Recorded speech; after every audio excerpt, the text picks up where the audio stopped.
ഇന്ന് നമുക്ക് വളരെ സിമ്പിളായിട്ടൊരു വെജിറ്റബിൾ ബിരിയാണി ഉണ്ടാക്കിയാലോ? ഒന്ന് ട്രൈ ചെയ്ത് നോക്കാം അല്ലേ?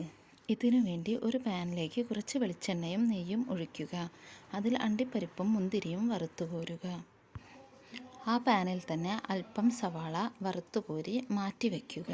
അതിനുശേഷം ഇഞ്ചി വെളുത്തുള്ളി ഒന്ന് ക്രഷ് ചെയ്ത് ആ വെളിച്ചെണ്ണയിൽ പച്ചമണം മാറുന്നത് വരെ വഴറ്റിയെടുക്കുക. ശേഷം ഉള്ളി, തക്കാളി എന്നിവ ചേർത്ത് നല്ലവണ്ണം വഴറ്റിയെടുക്കുക. നന്നായി വഴറ്റിയതിന് ശേഷം അരിഞ്ഞു വെച്ച പച്ചക്കറികൾ ചേർക്കുക. കൂടാതെ ആവശ്യത്തിന് ഉപ്പും മഞ്ഞൾപ്പൊടി, മുളക് പൊടി, ഗരം മസാല, ബിരിയാണി മസാല എന്നിവയും ചേർത്ത് നല്ലവണ്ണം വേവിച്ചെടുക്കുക. അതിനുശേഷം സോയാബീൻ എണ്ണയിൽ വറുത്തുകോരി മാറ്റിവെക്കുക. കൂടാതെ ബ്രെഡ് കട്ട് ചെയ്ത് ചെറിയ പീസാക്കി അതും എണ്ണയിൽ വറുത്തുകോരി മാറ്റിവെക്കുക.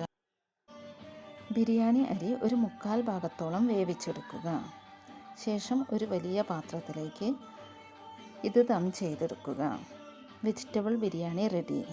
നിങ്ങളും ട്രൈ ചെയ്ത് നോക്കൂ. Okay, by.